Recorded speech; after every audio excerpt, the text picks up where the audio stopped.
Oi, pessoal, tudo bom? Sejam bem-vindos para mais uma das nossas aulas. Na aula de hoje eu vou apresentar um texto, né, que foi encaminhado a vocês. Vai ser uma aula um pouco mais historiográfica, digamos assim, né? Eu vou tentar examinar com profundidade, um certo grau de profundidade, né? Também não é um estudo completamente devotado, assim, né, do ponto de vista histórico, mas vou procurar com certo detalhe, né, trazer à tona assim a discussão que está naquele ensaio do Jean, que eu vou chamar de Jean Améry ou Jean Améry, não sei como é que eles pronunciam, chamado Ressentimento, né? Então a aula vai ser em torno do texto, né? Um pouquinho diferente das nossas outras aulas.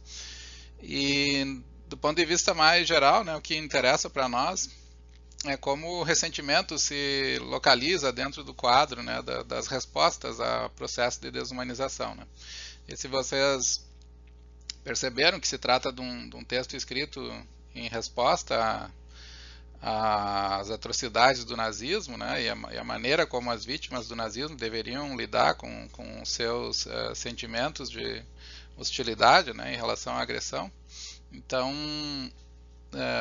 para o nosso quadro geral, né, ele ainda permanece uma análise de uma emoção, né, que responde à desumanização, embora o que eu vá fazer hoje seja muito mais centrado, né, na análise do texto em si, né, do que no quadro geral da nossa discussão.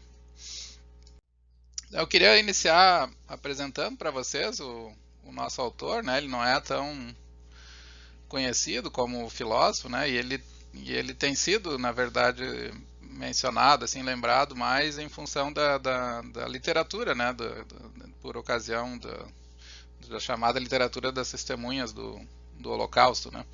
E embora a obra dele, né, seja relevante, vocês vão ver, né, num sentido que ultrapassa, né, esse conjunto literário, né, dos textos de memória do, dos campos, né, e de toda a perseguição dos judeus na Europa na Segunda Guerra pelas forças nazistas, né, ele vai muito além, né, e oferece então uma contribuição genuinamente filosófica, né. Eu acho que no tema do ressentimento ele é uma das fontes incontornáveis. Assim, não tem como a gente fazer hoje uma boa discussão sobre ressentimento sem levar em consideração, né, e discutir, valorizar o trabalho do Jean Améry.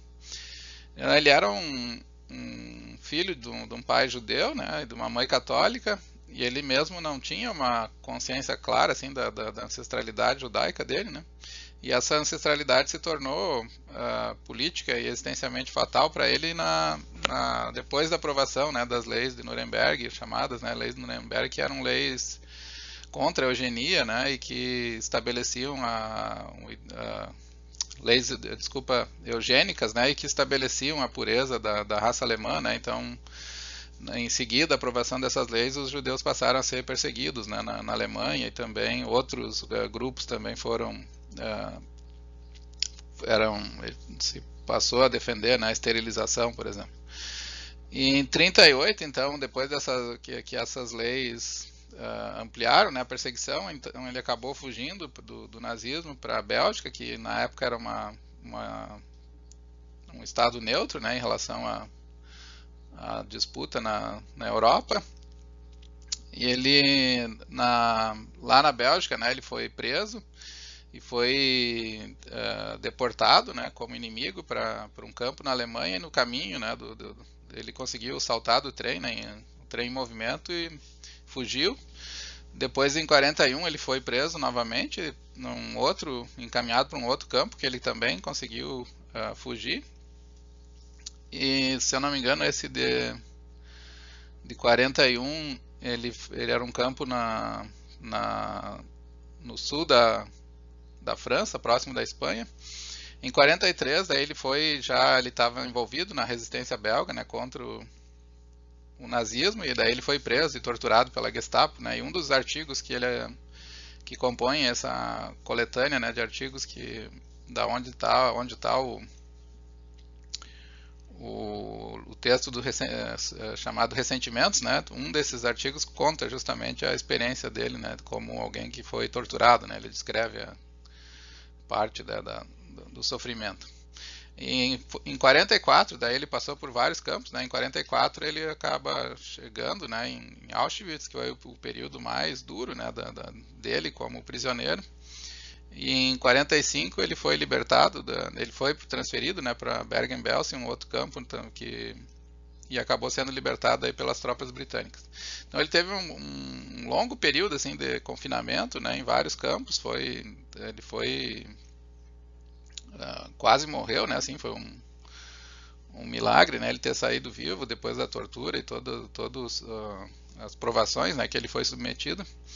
E o texto que a gente vai comentar, ele não é um texto logo após, né, o período de libertação, né, ele é um texto tardio, né, ele foi escrito nos anos 60, então 15 a 20 anos, né, depois, 62, 63, parece que ele escreveu.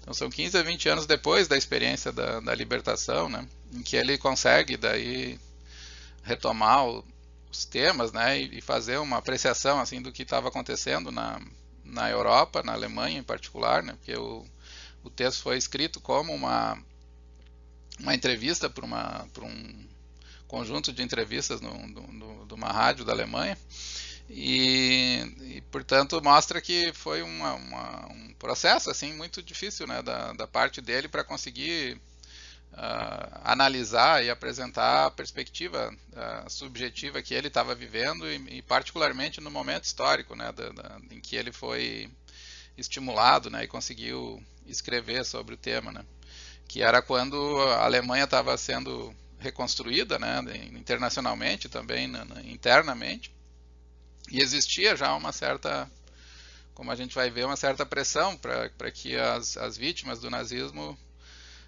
deixassem de ter o tipo de espaço, né, e ser o centro das atenções, digamos assim, né, na reconstrução da Alemanha,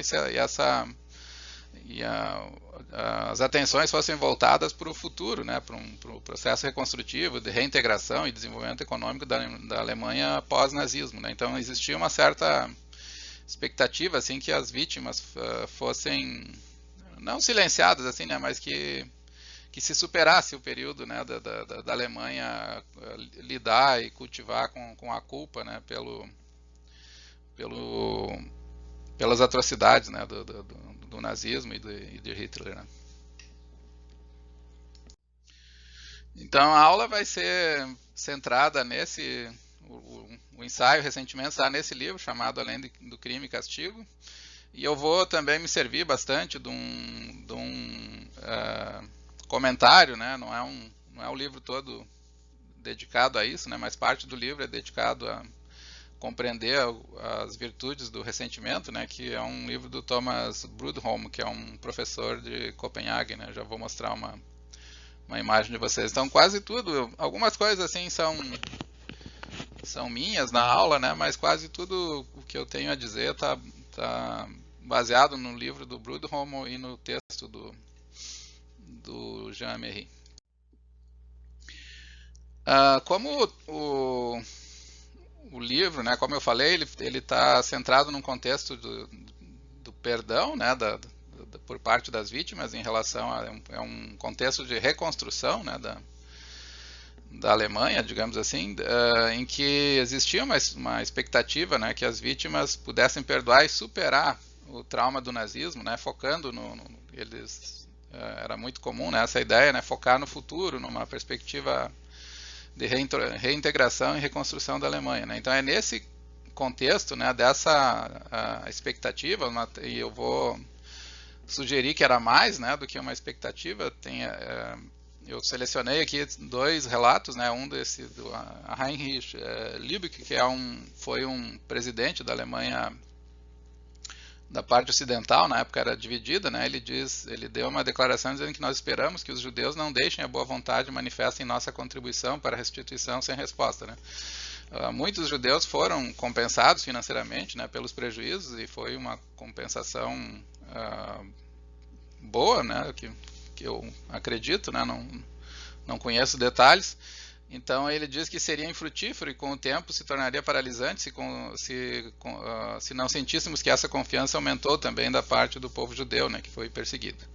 E há uma outra historiadora chamada Kellenbach diz que as igrejas também, então elas usaram seu capital para mobilizar nacional e internacionalmente em nome do perdão dos perpetradores dos crimes do nazismo. Então existia, tanto do ponto de vista político quanto do ponto de vista das instituições, né, da própria igreja, que foi a Igreja Católica, que foi muito condescendente, né, e não condenou em nenhum momento, né, a condenação do nazismo e a cumplicidade, né, da Igreja com os crimes do nazismo só veio à tona, só foi reconhecida, né, e houve um pedido de desculpa recente, né, pelo João Paulo II, então demorou muito tempo até que isso fosse elaborado, né, essa cumplicidade. E o que, na verdade, as igrejas fizeram logo depois, né, nos anos 60, foi fazer uma certa pressão assim, para que se deslocasse o discurso, né, em torno da vítima para um discurso em torno da reconstrução. Né? Então nós temos que deixar para trás, né, as feridas do passado e focar no futuro. Esse era o contexto, né, em que o Améry escreve, né? E é um contexto, portanto, bastante, vocês veem, né, como uma espécie de pressão em relação às vítimas, né, para que elas silenciassem, né, e deixassem, digamos assim, os esforços que estavam sendo feitos de reinserção da Alemanha, né, de confiança no Estado alemão como um Estado não beligerante, né, e aceito, né, na Europa, pudesse ser levado adiante, né, seguir em frente. Não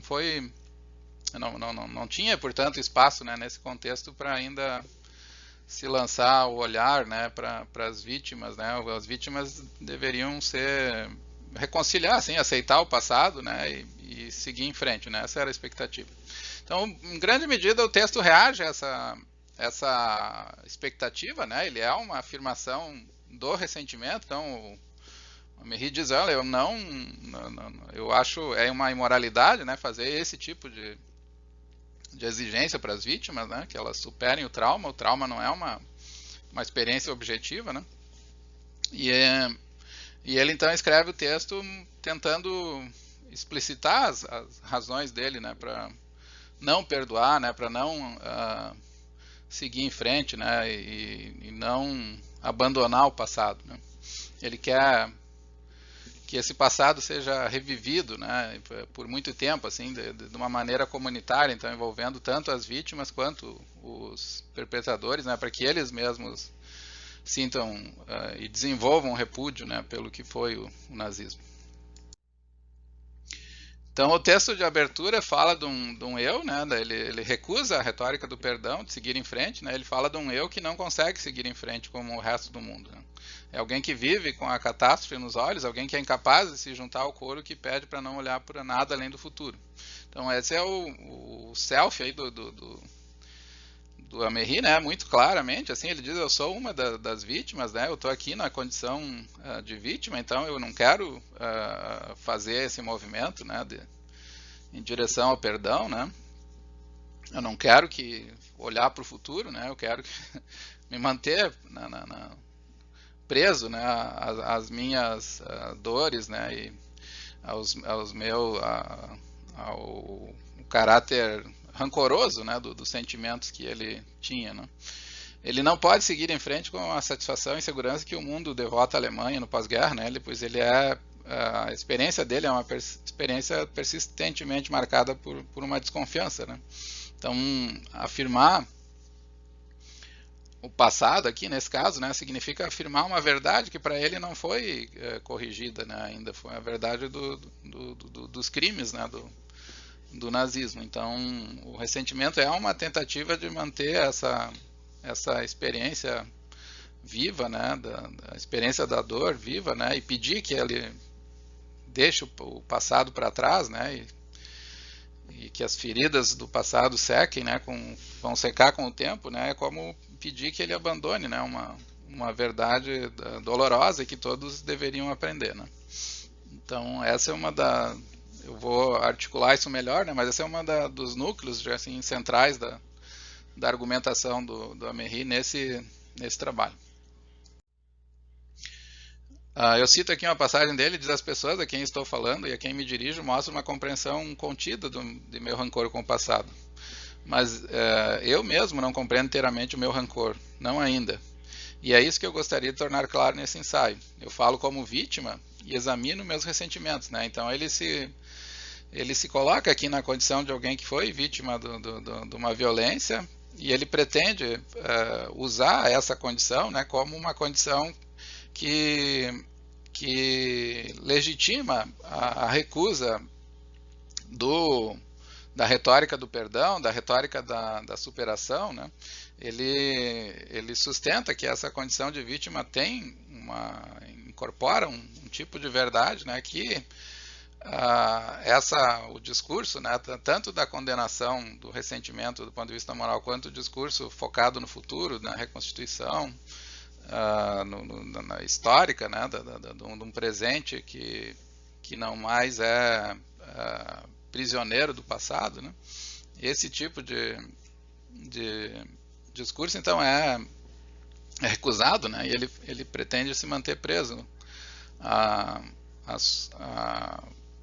ao passado, né? Mas não no sentido de algo que precisa ser reconstruído, porque é o processo de imaginar e compreender melhor o passado que se faz através do ressentimento, que vai dar o tipo de resposta que ele considera uma resposta à altura da gravidade, né, daquela experiência. Então, nós vamos ver no final, né, que ele tem uma sugestão de como o ressentimento se conecta com um sentido de confiança, de partilha, né? Mas não é o sentido de confiança e partilha que ele está propondo, não é o sentido que está sendo levantado aqui, né? Nesse tipo de cobrança, assim, deixa eu ter o passado para trás, né? Aceita o que aconteceu e segue em frente, né? Esse é um tipo de discurso que ele trata como sendo da ordem da violência, né? Da ordem da imoralidade, né? Esse é um tipo de discurso desse perdão, assim, né? Um perdão que esquece o passado, né? É o que ele justamente quer recusar. Então o texto ele fala, né? É uma invectiva, assim, é um texto dirigido ao povo alemão, é uma tentativa quase exortativa, assim, de chamar a atenção para um problema. E o assunto, né? É uma cobrança de que o passado fique para trás, não, que o homem de ressentimentos, né, supere os seus ressentimentos. E ele também, ao mesmo tempo, ele diz que o ressentimento precisa ser melhor compreendido, né, e não está compreendido nem por aqueles que condenam ele do ponto de vista moral, nem por aqueles que condenam o ressentimento como algo perigoso, né, do ponto de vista psiquiátrico, né, da saúde psíquica, né, do ponto de vista clínico, né. Então ele caminha, né? É um texto difícil, é um ensaio, como todo texto clássico, assim, bastante difícil de ser desvendado, porque ele caminha em vários planos, né, de abordagem. Então tem um plano em que o foco são as críticas morais ao ressentimento, mais vinculadas à tradição filosófica do Nietzsche, do Scheler. Tem um nível, né, de abordagem, de argumento, em que ele procura superar certas visões em torno do que é o ressentimento. Então tem um esforço argumentativo de ressignificação do próprio ressentimento, e na medida em que essa ressignificação é construída, né, ele alcança então uma nova formulação que abre perspectivas para a reconstrução num tipo de diálogo, né, que não é, portanto, não exige, né, que ele simplesmente esqueça o passado, né, é um diálogo que envolve uma comunidade nacional, né, em que os dois lados, digamos assim, cultivam a atrocidade que foi, né, o nazismo, e conseguem se colocar, né, num estado assim de reconstrutivo que ao mesmo tempo não é não implica uma injustiça, né, afetiva com as pessoas que sofreram e carregam as marcas, né, do nazismo. Então vocês vejam que o texto é um texto cáustico, assim, combativo, né? Ele não é um texto neutro, né? Ele fala assim que ele vai se falar, né, o público de uma perspectiva que indica falta de tato, né? Então ele quer a preservação, né, que ele faz e a defesa que ele faz do ressentimento vai junto com o esforço para vencer a divisão entre o grupo das vítimas e o grupo daqueles membros que planejam, se comprometem ou toleram os crimes do passado, né? Então ele interpreta, né, ao menos é assim que eu entendo, né? Ele interpreta esse argumento, assim, uma certa perspectiva reconciliatória, assim, centrada no perdão do passado, da superação do passado. Ele interpreta esse movimento, né, de expectativa social em relação à reconstrução. Ele inclusive cita uma carta, né, de um rapaz que diz que estava cansado, ele assim, ressentido, né, e com raiva mesmo da carta, né, dá para perceber que aquilo incomoda ele bastante, né, porque ele toma, né, que esse tipo de apropriação, assim como como se fosse feita uma exigência, parem de chamar atenção, né, pro nazismo e para os compromissos do nazismo, né, e tentem olhar para frente, né, ele enxerga esse tipo de saída, né, ou com um tipo de formulação do embate que coloca de um lado as vítimas e do outro, né, pessoas que querem tolerar e superar os crimes do passado, né, como uma divisão que não tem uma saída justa, né, e nobre, né, para o ponto de vista das vítimas. Então ele está sugerindo aqui esse estilo combativo justamente para cáustico, né, dele é justamente para mostrar que não tem como se encontrar um compromisso nessa equação, né, na maneira como essa equação está sendo proposta, né, ele precisa de um novo arranjo, e esse novo arranjo é feito então dele, né, essa é a contribuição, o direcionamento que ele faz à nação alemã de forjar uma nova forma de lidar com o passado, né, que envolva de fato comprometimento, né, e não tolerância e nem compromisso, né, com o nazismo. Então o texto de abertura revela um patos, né, não é um patos de uma reconciliação vaga, mas uma afirmação radical do ressentimento que será empregada, né, ele tem essa saída positiva, né, para preparar o caminho para um diálogo futuro. E eu não vou falar dessa parte hoje, né, não consegui completar aqui todo o roteiro, então tem uma pequena parte positiva assim que eu vou deixar para a nossa próxima aula. Mas o percurso, né, do texto é esse fazer o caminho, né, que vai de um ataque, né, às exigências que eram feitas, né, como supostamente exigências morais direcionadas às vítimas. Ele vai atacar essa perspectiva, ele vai afirmar o valor do ressentimento e vai mostrar que esse tipo de caracterização que ele faz é a caracterização que pode de fato curar, usando aqui, embora isso no passado aqui nunca possa ser curado, né, nunca possa ser superado, né, mas que vai conseguir abrir um caminho, né, ou preparar um caminho para um diálogo futuro. Então, a tarefa do ensaio aqui, o ensaio não deve ser lido, né, como uma memória. Ele é um ensaio analítico, né, ele faz uma análise do ressentimento, ele diz que da perspectiva da vítima, que é uma análise que se faz de um ponto de vista introspectivo. E o exame do ressentimento vai ser conduzido, né, mais, né, do que uma simples descrição. O exame é conduzido com o objetivo de justificar esse estado, né, que é amplamente condenado, né, e que existia uma expectativa de ajuste de contas, né, que as vítimas do nazismo pudessem superar os ressentimentos, né, e pudessem focar no futuro. Então ele vai justificar a prisão do ressentimento, né, a gente poderia colocar assim. Ele vai justificar um estado da alma, né, que tem sido amplamente condenado. E essa justificativa ela é bastante difícil de rastrear ela, né, porque ela envolve aceitar parte, né, do que tem sido dito, né, mas ela envolve também um tipo de compreensão do ressentimento que supera, digamos assim, as críticas, né, do passado. Eu vou tentar articular isso, né, vamos ver como que vocês, assim, se vai ficar no final, se vai ficar claro, né, que ele quer tornar clara a natureza, né, do ressentimento e do rancor que compõe o ressentimento, mas também quer tornar claro que só uma certa perspectiva, né, de abordagem do ressentimento é que leva a uma reconciliação justa, né.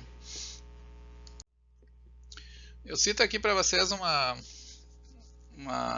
sentença aqui, de uma passagem do Thomas Brudholm. Ele diz que o ensaio, então, ele não é um livro de memória, né? Ele é uma meditação no curso da qual o prolongado e à primeira vista vergonhoso e semiconsciente ressentimento alimentado pelas vítimas do nazismo vem a ser posto como aspecto afetivo de uma lealdade inevitável a certas exigências genuinamente morais. Então, esse eu acho que é uma caracterização assim bastante, me parece que sintetiza adequadamente, né, o que o Amiri está tentando fazer, né? Ele vai fazer uma meditação, né, sobre uma emoção que normalmente é tida como vergonhosa, como algo que não deve ser moralmente condenável, né? E ele no decurso dessa análise ele vai mostrar que esse ressentimento, né, é um aspecto afetivo, né, de um tipo de lealdade profunda, visceral, né, encarnada assim, com certas exigências morais, né? Então não tem como preservar o tipo de resposta moral que o nazismo exige, que o nazismo coloca. Ele não pode ser alcançado negando o ressentimento, né, exigindo que as pessoas tenham uma atitude objetiva em relação aos crimes do passado, ou de resignação. E é esse ressentimento, né, não está aqui colocado, mas é ele também que vai abrir as portas, então, para uma reconstrução verdadeira, né, e legítima do que foi os insultos, as atrocidades, as violências, né, perpetradas.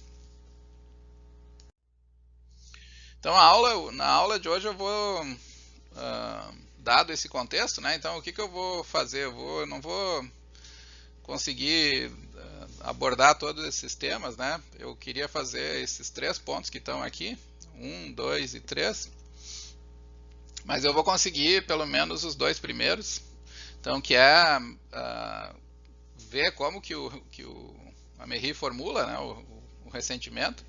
E essa formulação, eu entendo que ela envolve uma aceitação de um certo nível, né, de um certo grau da abordagem nietzschiana e uma certa superação dessa abordagem, né, porque ele recusa, né, ele diz que nem o Nietzsche nem o Scheler entenderam bem o que foi, né, o ressentimento, o tipo de ressentimento que ele particularmente está tentando articular.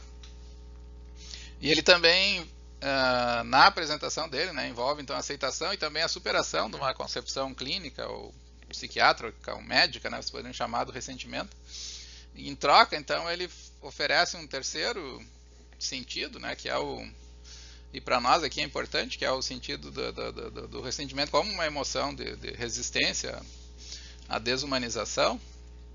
Então, o que impõe é uma emoção que impõe, né? Eu estou seguindo aqui a formulação do Brudholm, é uma lealdade a certas exigências morais. Ela é profundamente leal a essas exigências, então em nenhuma caracterização, né, desse fenômeno histórico, né, de desumanização vai ser capaz de preservar a moralidade, né, e a verdade moral da vítima, né, sem aceitar esse tipo de narrativa, né, de abordagem que ele faz do, do ressentimento. E vai ficar faltando, então eu vou complementar na próxima aula a análise do perdão, né, porque vocês vão ver que ele recusa então o perdão, né, e ele tenta argumentar que o perdão é exigência do perdão aqui como uma espécie de cobrança social indevida, mas ao mesmo tempo ele oferece uma reconciliação, né, então eu vou deixar essa parte para o próximo encontro, né, uma reconciliação de base histórica, né, que não é tanto baseada na mudança, né, o que implica uma mudança afetiva profunda, né? O que ele sugere ali com reconciliação tem muito mais a ver com uma operação, ele usa essas palavras, né, prático, social, né? É nesse nível, né, que se espera e não em exigir que se apague, né, o passado, né, e esqueça o passado. Então eu vou ficar nesses dois primeiros pontos, né, e o terceiro então fica para o próximo encontro. Então eu começo, a pergunta é complexa, né, o que é o ressentimento, eu começo com a pergunta, mas vocês vão ver que tem vários estágios aqui de resposta, então eu começo com Nietzsche, que é uma das portas de entrada para entender o que ele está afirmando, né, e defendendo em relação ao ressentimento. A perspectiva nietzschiana aqui vocês vão encontrar na genealogia da moral. O Nietzsche descreve um tipo de ser humano, né, que ele chama de naturezas fortes e plenas, que desfrutam de um tipo de autossuficiência que os capacita a dar de ombros, né, a não se importar com insultos e atos ofensivos que são dirigidos a eles. Então eles simplesmente, os homens nobres, né, os grandes homens, eles não sentem os insultos e os atos baixos como danos morais, e mais especificamente eles não respondem aos insultos com ressentimento ou com raiva, e a hostilidade que as naturezas fracas são propensas a reagir. Então o nobre aqui é alguém que percebe, né, que foi insultado, mas ele é tão autossuficiente, né, e tão superior, digamos, né, que o insulto não chega a corroer e afetar a sua autoestima, né, então ele pode seguir em frente sem ter esse tipo de personalidade, né, que remói o passado, que remói a ofensa e que alimenta, né, é um sentimento, o ressentimento aqui é algo que alimenta uma raiva, né, assim, ele envolve uma hostilidade, assim, alimenta hostilidades com relação aos ofensores, né, então o nobre ele é uma unidade integral, né, e portanto ele a ofensa não retira valor dele, né? Enquanto que a ofensa dirigida ao fraco, então ele enxerga o desvalor, né, que implica a ofensa e cultiva, então como ele não consegue vingar essa ofensa, né, ele cultiva uma certa hostilidade, né, e remói e vive preso dentro dela. Então vocês poderiam dizer que o ressentimento, um dos aspectos, pelo menos na abordagem nietzschiana, ele é um estado próprio, né, dos espíritos fracos aqui, né, da moral do escravo, e está envolvido nele a supressão, né, de um certo desejo de vingança, porque a vingança não pode ser concretizada, né, que resulta num tipo de rancor àqueles que injuriaram, né, e frequentemente então o ressentimento é um estado emocional que é caracterizado por uma memória amargurada, vingativa, né, em relação a um dano que foi produzido, mas do qual eu não posso ou não tenho, né, como responder, né, diretamente. O Nietzsche é citado pelo Améry, né, ele cita passagens que o ressentimento caracteriza aqueles seres aos quais está vedada a reação verdadeira, a do ato, né. e que somente ficam quites graças a uma vingança imaginária. Então, o sujeito do ressentimento aqui é um sujeito vicioso, né? Ele vive, né, preso ao passado, como uma espécie de preso a uma ideia de vingança imaginada, e portanto, como ele está ressentido, né, com relação ao que ele sofreu, então os seus atos, o seu comportamento nunca são atos que expressam autenticamente e integralmente, né, a sua personalidade. Eles são sempre um sujeito dividido, né, um sujeito, a gente chamaria aqui, né, de traiçoeiro, né, na linguagem popular, porque ele nunca olha de frente, né. O Nietzsche diz, ele nem mesmo honesto e claro consigo mesmo, né, a sua alma sempre olha de viés, né, está sempre, aqui no sul a gente chamaria, né, de ladino, né, de alguém que não é confiável, né, porque ele, nas disputas, né, ele é o que vai sempre usar o golpe baixo, digamos assim, né, porque não consegue ter a coragem, né, de enfrentar a ofensa, né, com o tipo de ato, né, que seria próprio, né, da alma nobre. Então o seu espírito ama os esconderijos, as portas falsas, ele sente-se bem com tudo que é escondido, seu mundo, a sua segurança, o seu bálsamo, né? Aqui tem um componente, né, muito mais de psicologia, né, mas vocês veem pela descrição do Nietzsche, né, que o homem ressentido é alguém que habita, né, um espaço lógico, assim, dentro do espaço moral. O espaço que ele habita, né, do ponto de vista da lógica da moralidade, é de alguém que não é capaz de enfrentar os insultos, né, e ofensas de maneira afirmativa, né. Ele se ressente, né, da ofensa, não consegue responder à altura da ofensa, né, e portanto ele vive preso ali, como um prisioneiro, né, de uma vingança que ele não consegue efetivamente realizar, né. Então é uma alma que se autoconsome, né, e obviamente isso não é positivo, né, do ponto de vista moral, né. Vocês diriam que do ponto de vista das virtudes é um defeito, né, alguém que não consegue seguir em frente assim com um ânimo cheio de frescor, né, cheio de afirmação, cheio de entusiasmo com a vida, né, e quando é atacado, né, não sente o golpe, mas não vê que o golpe não afeta ele profundamente, né. O ressentido alimenta, né, um insulto e não consegue se desprender dele. Então essa dimensão da Nietzscheana, né, que mostra o ressentimento. Aqui eu queria fazer um parênteses também, que a minha caracterização do Nietzsche é muito superficial, né, não estou dedicando atenção direta ao texto dele.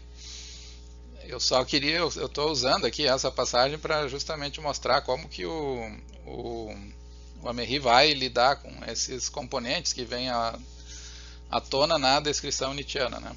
Então, vocês vejam aqui que o Nietzsche dá uma imagem assim, do ressentimento que ressalta o rancor, ressalta a dimensão dele como algo que enfraquece, né, aqueles que são caracterizados por essa emoção, enfraquece no sentido que eles não podem viver de maneira, né, e enfrentar a vida de maneira afirmativa e aberta.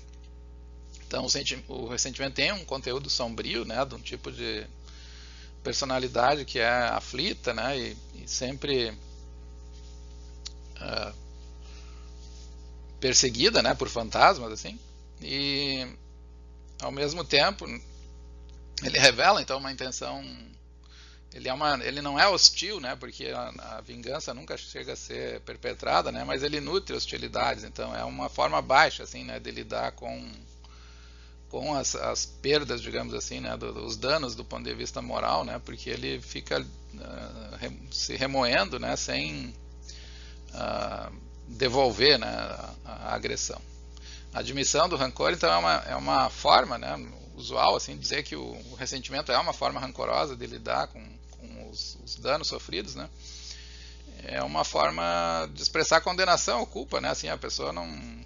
É uma emoção negativa, né, nesse sentido, porque não tem como ser algo...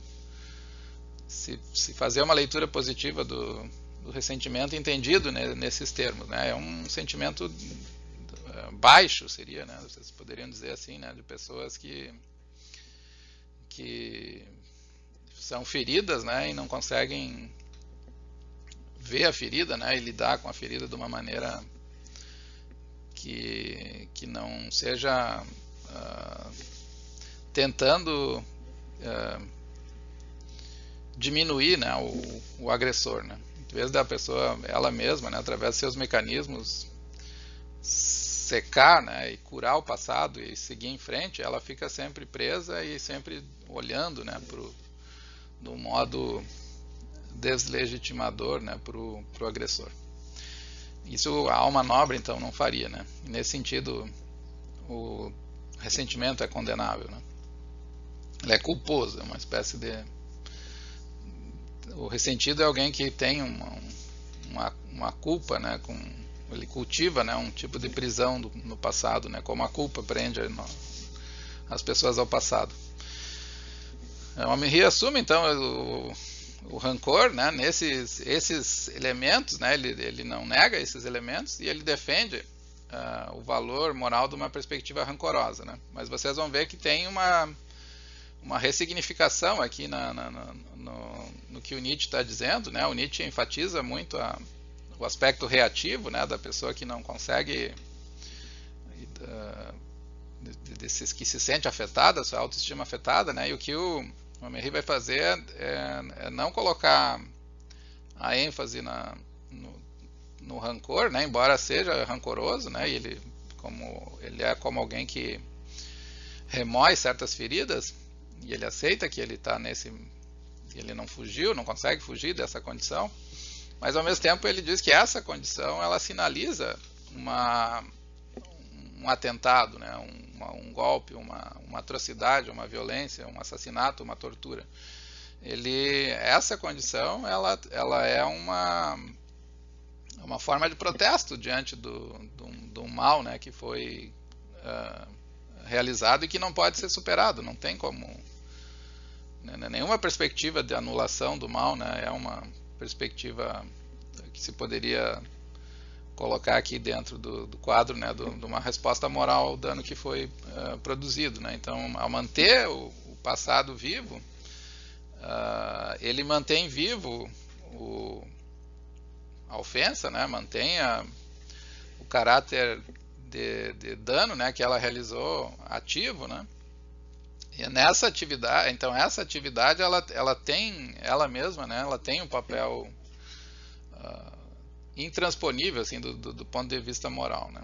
Então isso o Nietzsche não consegue capturar, né. Ele vê ele não dá a dimensão, né, do que foi do dano próprio, né, e do que é a perspectiva da vítima, né, como alguém que foi danado, né, assim, que sofreu uma agressão, né. O Nietzsche está vendo, assim, a vítima aparece na abordagem dele como alguém que é reativo, né, mas a dimensão da verdade moral não é preservada, né, e o que o Amiri quer fazer é preservar essa dimensão. Então ele aceita a descrição, mas ele enfatiza que um aspecto, né, dela precisa ser melhor arregimentado do ponto de vista da natureza, né, desse sentimento.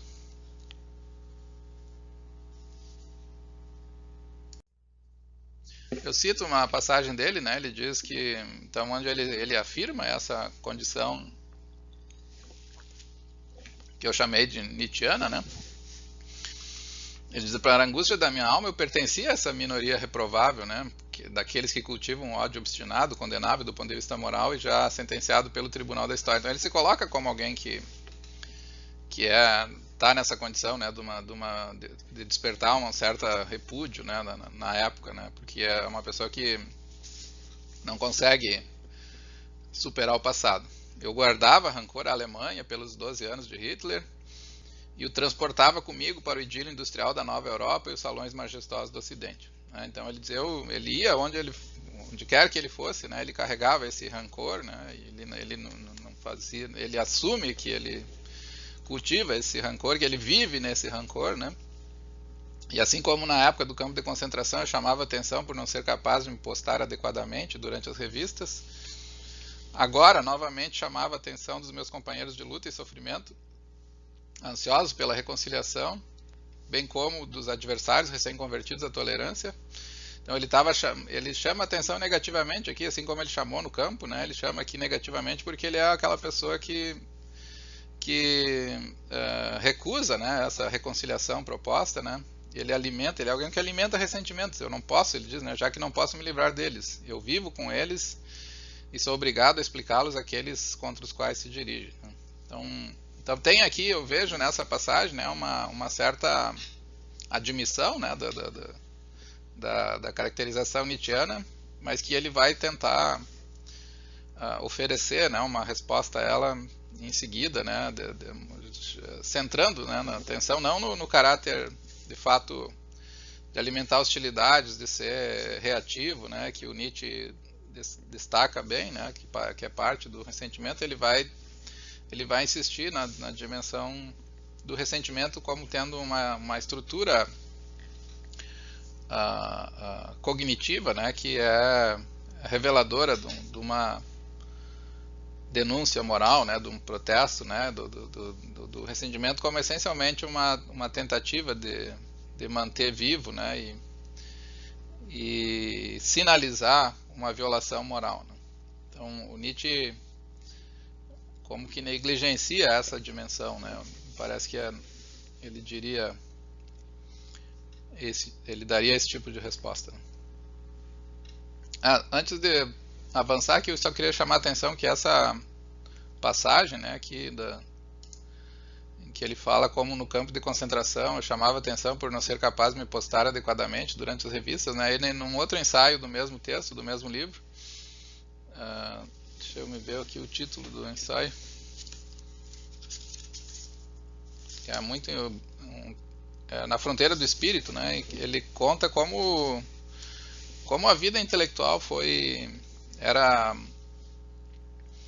um problema dentro do campo, né, porque ele não sabia se posicionar, né, o intelecto, toda a poesia, tudo que ele aprendeu, né, não tinha uso, né, e valor nenhum dentro do campo, né, inclusive os intelectuais e os prisioneiros que não eram operários, assim, tiveram muito mais dificuldade, né, e foi um problema para eles, né, a adaptação no campo, né. Então isso em parte aqui, essa passagem tem eco, né, desse outro texto que ele menciona. Então a caracterização nietzschiana, né, ela envolve uma ideia de que o ressentimento é um estado emocional que registra uma ofensa, um insulto que perturba, aflige, machuca, atormenta, né? Mas ao mesmo tempo Nietzsche sugere que é uma emoção viciosa, então, porque tem essa coisa de olhar de viés, né, de não ter uma postura afirmativa, né, ela envolve uma postura ressentida em relação à vida. Então ele aceita em parte a ideia da aflição, do atormento, de um certo grau assim de nunca conseguir reconstituir o self, né, de uma maneira positiva, né. A experiência do dano, do insulto aqui, da atrocidade do nazismo fez isso com ele, né? Então ele aceita essa ideia de que tem uma certa viciosidade, mas ao mesmo tempo ele diz que ele tem um sentido de resposta, então, e é um sentido propriamente moral, de uma resposta a um dano que foi produzido, ele detecta uma ofensa, né, nesse sentido. Então a ressignificação que ele vai dar a caracterização nietzschiana vem da ênfase nesse canto final aqui, né, agora pulou, não posso voltar. Da caracterização, né? E o segundo, então, para a gente entender, só para resumir o que eu falei até agora, então, para a gente entender a abordagem do ressentimento do Améry, então é necessário levar em conta as contribuições nietzschianas e levar em conta que como ele pretende se desviar, né, dessa condenação moral forte que transparece no texto do Nietzsche, né? Então ele vai fazer isso enfatizando que o ressentimento é uma forma justa, né, ou legítima de protesto moral, que precisa ser aceita e precisa ser cultivada, inclusive comunitariamente, né? Sem esse cultivo duplo, né, tanto da parte do ofensor aceitando e renunciando, né, e mostrando assim uma experiência pesarosa do dano causado. Sem essa experiência não existe como dar um tratamento, né, moralmente à altura, né, dos crimes do passado. Então, o ressentimento é uma janela, né, para conseguir um tipo de reconstituição, né, experiencial que leva a sério o dano causado à vítima, né? Pedir que as vítimas deixem para trás a sua dor é insistir numa violência, né, que já estava presente, né? Então ele quer preservar o ressentimento para preservar a dignidade da vítima e a única, né, alternativa de reconstrução, né, que é um cultivo respeitoso, né, de todos os envolvidos, né, em relação ao passado. E a segunda parte, então, é a parte psicológica, né, como eu falei, ele cita que já na época circulavam, né, umas categorias objetivas de compreensão do prisioneiro, né, do sobrevivente dos campos de concentração, como uma pessoa doente, uma pessoa que foi psicologicamente violentada. Então, o Améry aceita também, assim como ele aceita parte do que o Nietzsche tem a dizer, ele aceita que existe de fato ele é uma pessoa que sofreu, né, que foi abusado, mas ele resiste também e ele preserva, né, a ideia de que as pessoas têm uma fragilização, né, psicológica, mas ele nega, né, esse tipo de abordagem do ressentimento como uma mera patologia, né? Então ele diz que pode dizer, né, que tem um conjunto de danos psíquicos que desfiguram a personalidade, né, marcada esses danos, né, a personalidade fica marcada por trás como agitação nervosa, autoagressão. E ele de fato aceita que o ressentimento é um prejuízo para o bem-estar da vítima, que ele traz à tona, né, aspectos agonizantes com muita força, constantemente, mas ele recusa, né, que o ressentido, né, seja tratado como como um mero objeto, né, de atenção causal, médica, né, como alguém que merece tratamento, né? Eles, no meu ressentimento tem um clamor moral, né, e ele que não é capturado pela abordagem científica, objetiva, né, do ressentimento. Então, a abordagem científica, eu pensei na relação médico-paciente, né, eu vejo um paciente que tem algum tipo de sofrimento, né, eu tento restituir a saúde mental dele, né, para que ele consiga voltar à vida normal, né. Eu não vejo ele como alguém, né, que está lançando, né, um grito aqui, né, de protesto, né, contra uma violência. Eu vejo ele como alguém que precisa de ajuda, como alguém que precisa de tratamento. Então, ao mesmo tempo que o Améry entende que há um prejuízo, né, um prejuízo real, ele diz, bom, mas eu também recuso, né, tratar o ressentimento como uma mera patologia, né, decorrente, né, de certos experiências, né, como a experiência do campo de concentração. Então aqui é o segundo aspecto que eu queria chamar a atenção da noção de ressentimento que ele vai propor.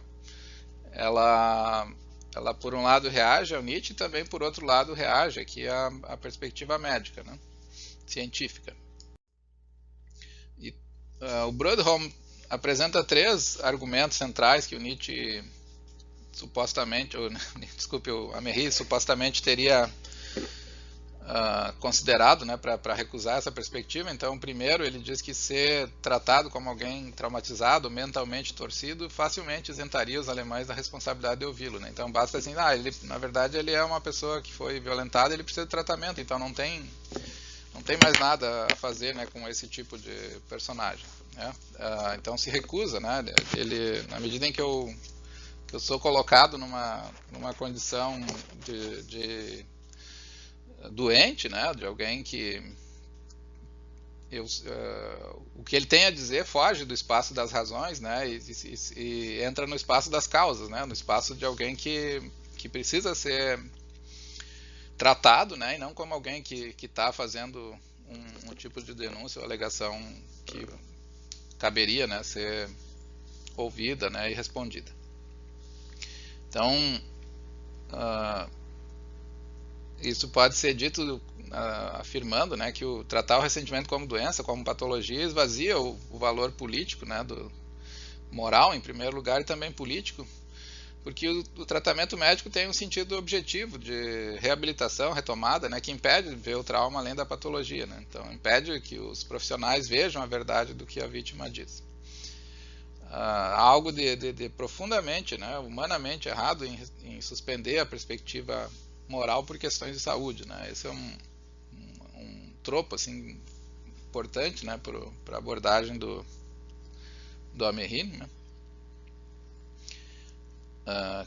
Tem algo sendo dito, né, no sofrimento, na agonia das vítimas do nazismo, que a perspectiva médica simplesmente silencia, né? Eu quero te ajudar a te livrar da dor, né? Eu não, mesmo, então, te livrar da dor aqui significa não ouvir os gritos, né, que a dor expressa ou carrega. Então, a ideia de encontrar uma saúde adequada, né, ela se choca aqui com a forma moral mais plena, né, mais elevada de abordagem da vítima, né. A atitude objetiva, essa também é uma formulação do Broodholm. Ele diz que é inspirada no ensaio do Strawson, né, de Freedom and Resentment. Diz que a atitude objetiva não consegue envolver vários sentimentos e atitudes de pertencimento e participação com outros em relações interpessoais. Essa restituição, então, que ele planeja, né, ela requer que nós, o tipo de restituição que o Améry planeja, ela requer que nós sejamos capazes de nos sentir afetados, né? Ela não pede, e se eu trato os sobreviventes como vítimas, como doentes, né, como alguém que precisa de tratamento, então eu me isento, né, eu não entro no tipo de vínculo empático e de troca de sentimentos e de valor, né, de preservação da verdade da experiência da vítima, né? Ela não pode ser, então eu não posso alcançar esse tipo de pertencimento afetivo e participação no sofrimento de um modo que registra, né, o dano propriamente, se eu tratar, né, a pessoa como alguém que é vítima, né, e não como alguém que está falando, né, ou expressando, né, no caso através do ressentimento, dentro de um espaço que não é meramente causal, né, no espaço que é normativo, né. O ressentimento é uma invocação também, né, ele registra o dano e pede uma resposta nossa, né, de empatia, de colaboração um compromisso nosso, né, de não repetir o dano, né. Mas isso não se consegue, né, simplesmente se diz, não, vocês foram afetados, agora vocês vão ser compensados financeiramente, vão ser tratados por médicos e, portanto, está resolvido o problema, né? E esse é o tipo de reconciliação, né, que ele não quer que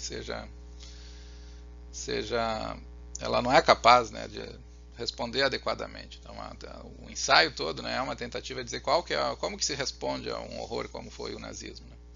E o ressentimento é parte dessa resposta, e ele é parte dessa resposta porque ele preserva a violação, né, preserva e tenta, né, alcançar a dignidade da vítima de uma maneira que nenhuma dessas, tanto a compensação financeira quanto o tratamento, não são capazes, né, de alcançar.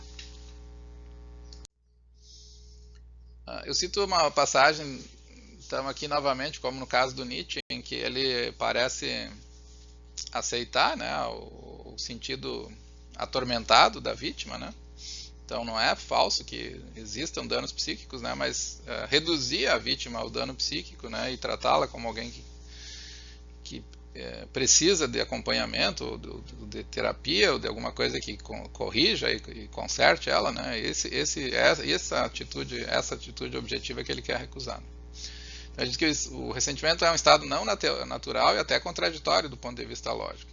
Ele nos prega firmemente a cruz do passado destruído.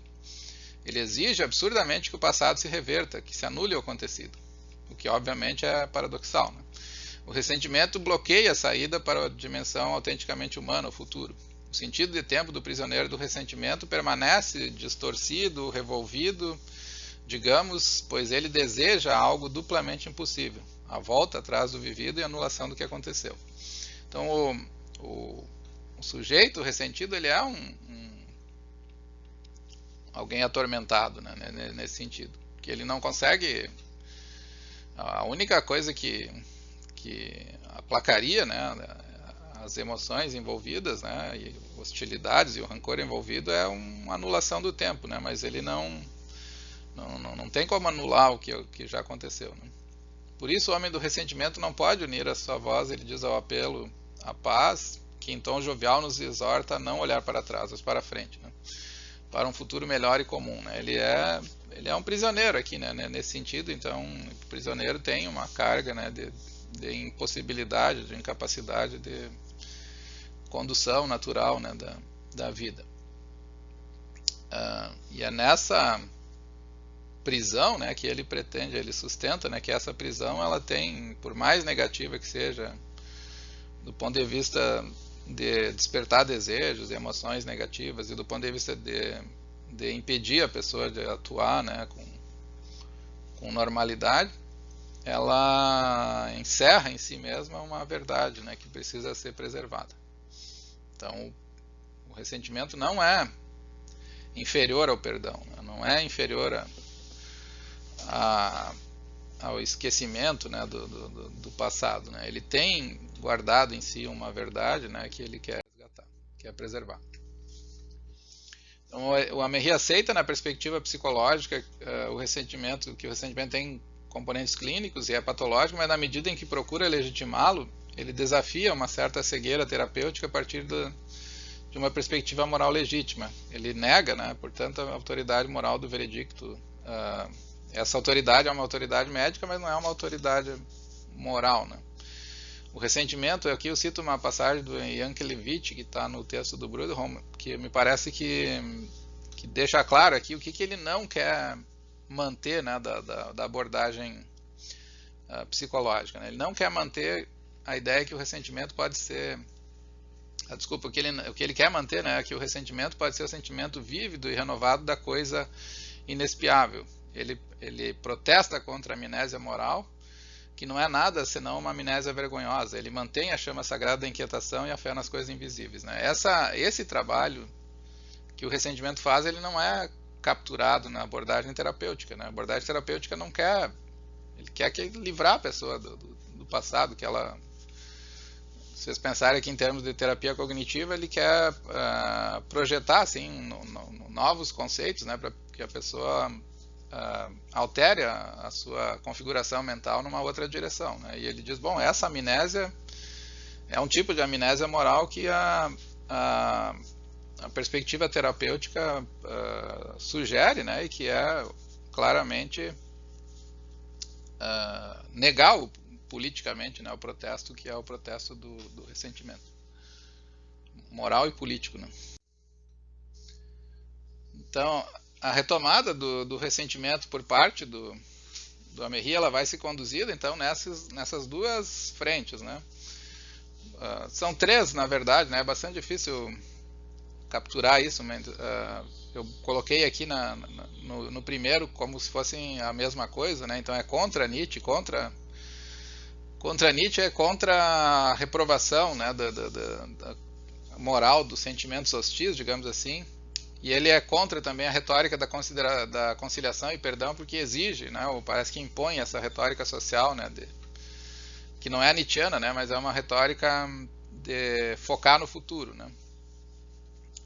A condição de vítima então envolve um tipo de verdade moral que não pode ser igualada à renúncia dos ofensores. Não tem como dizer, bom, olha, os ofensores já admitiram a culpa deles, seguem bem. Ele diz, bom, mas o meu sofrimento é de um tipo que não, que se eu exigir a renúncia, né, desse sofrimento, superação do ressentimento,